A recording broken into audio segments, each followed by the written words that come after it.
بسم اللہ الرحمن الرحیم۔ السلام علیکم۔ یہ درد بھرا واقعہ سننے کے بعد آپ کی آنکھوں میں آنسو آ جائیں گے۔ ایک بار کا واقعہ ہے کہ بی بی فاطمہ رضی اللہ تعالیٰ عنہ گھر کا تمام کام کرنے کے بعد چکی پیس رہی تھی اور رو رہی تھی۔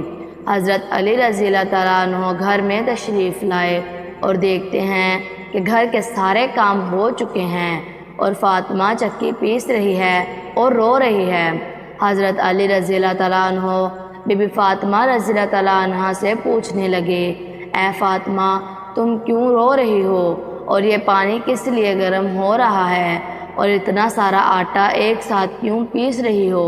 بی بی فاطمہ رضی اللہ تعالیٰ عنہ رو کر فرمانے لگی، اے میرے پیارے شوہر، آج میں نے ایک خواب دیکھا ہے اور کہ میرے ابو جان کسی چیز کو تلاش کر رہے ہیں۔ میں نے ان سے پوچھا، اے ابا حضور آپ کس کو تلاش کر رہے ہیں؟ تو میرے پیارے ابا جان سرکار دو عالم صلی اللہ علیہ وآلہ وسلم نے فرمایا، اے پیاری بیٹی میں تجھے تلاش کر رہا ہوں۔ بی بی فاطمہ رضی اللہ تعالیٰ عنہ رو کر فرمانے لگی کہ آج کا دن میرا اس دنیا میں آخری دن ہے، آج میں نے اللہ کو پیارے ہو جانا ہے۔ یہ سن کر حضرت علی رضی اللہ تعالیٰ عنہ بہت زیادہ رونے لگے اور فرمانے لگے، اے فاطمہ ابھی تک تو پیارے نبی صلی اللہ علیہ وآلہ وسلم کے بچھڑنے کا غم ہمارے سینے میں ہی ہے اور تو اپنے بچھڑنے کی بات کر رہی ہے، میں تیری اس جدائی کو کیسے برداشت کروں گا؟ تو بی بی فاطمہ فرمانے لگی کہ جس طرح آپ نے میرے ابا حضور صلی اللہ علیہ وآلہ وسلم کی جدائی کو برداشت کیا ہے، اس طرح سے میری جدائی کا غم بھی برداشت کر لیجئے گا۔ حضرت علی رضی اللہ تعالیٰ عنہ کہنے لگے، یہ پانی کیوں گرم کر رہی ہو اور اتنا آٹا کیوں پیس رہی ہو؟ آج کے دن بھی تم یہ کام کر رہی ہو، تم نے بہت کام کر لیے ہیں۔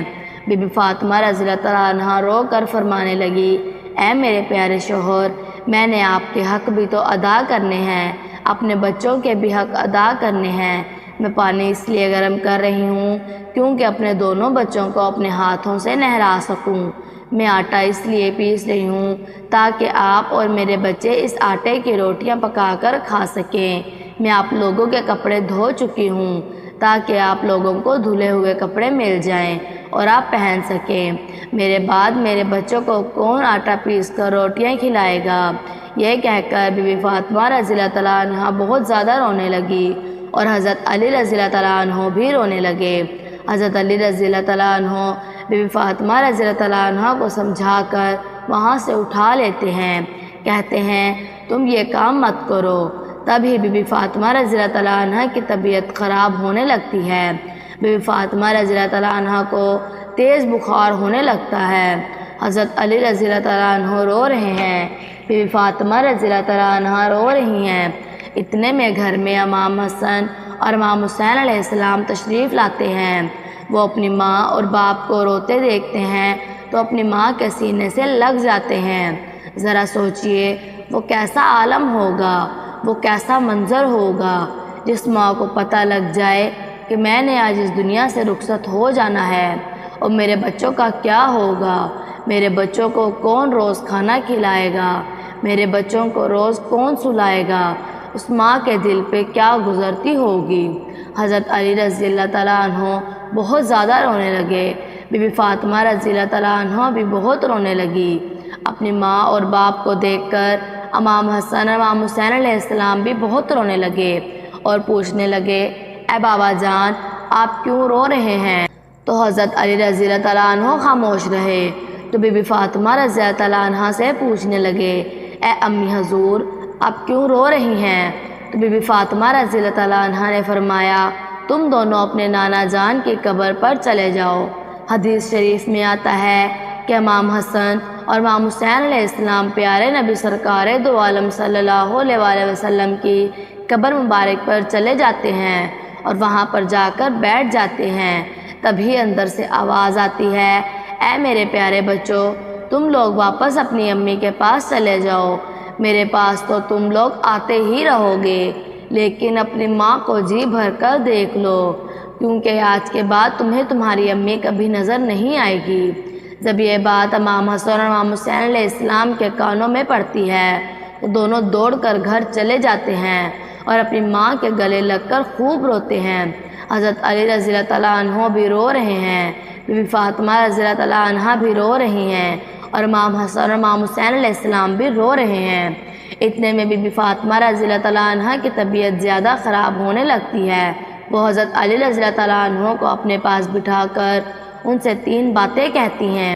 پہلی بات تو یہ فرماتی ہیں کہ میں نے آپ کے ساتھ کوئی بھی کوتاہی کی ہو، آپ کی خدمت میں کوئی کوتاہی کی ہو، آپ کی نافرمانی کی ہو یا آپ کا کوئی حکم نہ مانا ہو تو مجھے معاف کر دیں۔ حضرت علی رضی اللہ تعالیٰ عنہ رو کر فرماتے ہیں، اے فاطمہ، تو نبی صلی اللہ علیہ وآلہ وسلم کی بیٹی ہے، تو نے اپنا حق پوری طرح سے ادا کیا ہے، میں تجھ پر ہمیشہ خوش ہوں، مجھے تجھ سے کوئی گلہ نہیں ہے۔ بی بی فاطمہ رضی اللہ تعالیٰ عنہ دوسری بات کہتی ہیں کہ اے میرے پیارے شوہر، جب میں اس دنیا سے رخصت ہو جاؤں تو آپ نے دوسری شادی کرنی ہو تو کر لیجئے گا، میرے بعد میرے بچوں کو میرے جتنا پیار بھی دیجئے گا، ان کو ماں کی کمی محسوس نہ ہونے دیجئے گا۔ بی بی فاطمہ رضی اللہ تعالیٰ عنہ کی تیسری بات آپ کو بھی حیران کر دے گی۔ بی بی فاطمہ رضی اللہ تعالیٰ عنہ تیسری بات یہ کہتی ہیں کہ جب میں اس دنیا سے وفات پا جاؤں آپ میرے جنازے میں کسی کو بھی نہ بلائیے گا۔ یہ سن کر حضرت علی رضی اللہ تعالیٰ عنہ حیران ہو جاتے ہیں اور فرماتے ہیں، اے فاطمہ، تو نبی صلی اللہ علیہ وآلہ وسلم کی بیٹی ہے، میں تیرے جنازے میں کسی کو کیوں نہ بلاؤں؟ تو بی بی فاطمہ رضی اللہ تعالیٰ عنہ فرماتی ہیں، میں نے آج تک اپنے آپ کو پردے میں رکھا ہے، مجھ پر کسی غیر مرد کی نظر نہیں پڑی، میں چاہتی ہوں کہ میرے مرنے کے بعد بھی مجھ پر کسی غیر مرد کی نظر نہ پڑے۔ جب شام ہو جائے، اندھیرا ہو جائے، آپ تب مجھے دفن کر دیجئے گا۔ یہ باتیں سن کر حضرت علی رضی اللہ تعالیٰ عنہ رونے لگے اور بی بی فاطمہ رضی اللہ تعالیٰ عنہ رو رہی ہیں اور امام حسن اور امام حسین علیہ السلام بھی رو رہے ہیں۔ سوچئے ذرا وہ کیسا منظر ہوگا کہ ماں رخصت ہو رہی ہے اس دنیا سے ہمیشہ کے لیے اور اس کے بچے اس کے پاس بیٹھ کر رو رہے ہیں۔ یہ الفاظ کہہ کر بی بی فاطمہ رضی اللہ تعالیٰ عنہ ایک اور بات کہتی ہیں کہ میں نے آج روزہ رکھا تھا، میرے ابا جان نے میرے خواب میں آ کر یہ کہا ہے، اے فاطمہ، تو سحری کر علی کے دسترخوان پر اور افطاری کرنا میرے ساتھ، اپنے پیارے ابو جان کے ساتھ۔ یہ باتیں کہہ کر بی بی فاطمہ رضی اللہ تعالیٰ عنہ اللہ کو پیاری ہو جاتی ہیں۔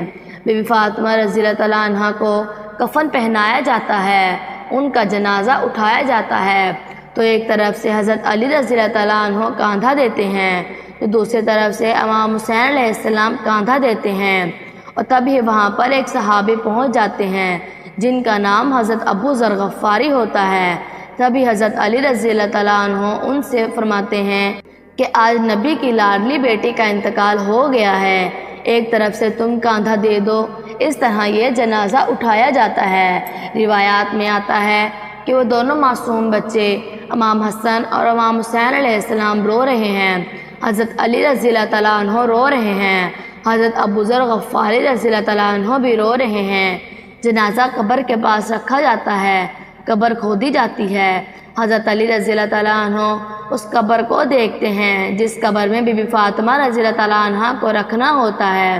حضرت علی رضی اللہ تعالیٰ عنہ بہت زیادہ روتے ہیں، ان کی داڑھی مبارک بھیگ جاتی ہے، ان کے کپڑے بھیگ جاتے ہیں۔ حضرت علی رضی اللہ تعالیٰ عنہ کبھی بی بی فاطمہ رضی اللہ تعالیٰ عنہ کو دیکھتے ہیں تو کبھی اپنے بچوں کو دیکھتے ہیں۔ یہ منظر دیکھتے ہوئے حضرت ابو ذر غفاری بھی روتے ہیں اور قبر سے فرماتے ہیں، اے قبر، کیا تجھے پتا ہے یہ جنازہ کس کا ہے؟ یہ حضرت محمد صلی اللہ علیہ وآلہ وسلم کی بیٹی کا جنازہ ہے، یہ حضرت علی رضی اللہ تعالیٰ عنہ کی بیوی کا جنازہ ہے، اور جس کو امام حسن اور امام حسین علیہ السلام کہتے ہیں، یہ ان کی ماں کا جنازہ ہے۔ تبھی قبر سے آواز آتی ہے کہ میں رشتہ دار نہیں دیکھتی، میں اعمال دیکھتی ہوں۔ یہ آواز جو قبر سے آئی تھی وہ بی بی فاطمہ رضی اللہ تعالیٰ عنہ کے لیے نہیں تھی، کیونکہ بی بی فاطمہ رضی اللہ تعالیٰ عنہ تو بخش آئی تھی اور وہ تو جنت کی عورتوں کی سردار تھی۔ بی بی فاطمہ رضی اللہ تعالیٰ عنہ تو ہر گناہ سے پاک تھی، یہ آواز تو ہم جیسے لوگوں کے لیے تھی جو گناہ گار ہیں۔ بی بی فاطمہ رضی اللہ عنہ کو قبر میں دفنایا گیا اور حضرت علی رضی اللہ عنہ اپنے دونوں بچوں امام حسن امام حسین علیہ السلام کو اپنے سینے سے لگا کر وہاں قبر کے پاس بیٹھے کافی دیر تک روتے رہے۔ دونوں پیارے بچے بھی اپنی ماں کو دیکھ کر کافی دیر تک روتے رہے۔ وہ اپنی ماں کو یاد کرتے رہے۔ وہ ہمارے پیارے نبی صلی اللہ علیہ وآلہ وسلم کا گھرانہ تھا۔ وہ تو بخشے ہوئے لوگ تھے، جنتی لوگ تھے، جنت کے لوگوں کے سردار تھے۔ نافرمان لوگ تو ہم ہیں جن سے قبر ہزار سوال کرے گی کہ کون سے اعمال لے کر آئے ہو میرے پاس۔ اللہ تبارک و تعالی ہم سب کو نیک اعمال کرنے کی توفیق عطا فرمائے۔ اگر ویڈیو اچھی لگے تو ویڈیو کو شیئر کیجیے اور اس طرح کے معلوماتی ویڈیوز دیکھنے کے لیے ہمارے چینل ہمنا وائس کو سبسکرائب کیجیے۔ اللہ تبارک و تعالی آپ کے علم میں اضافہ کرے، آمین۔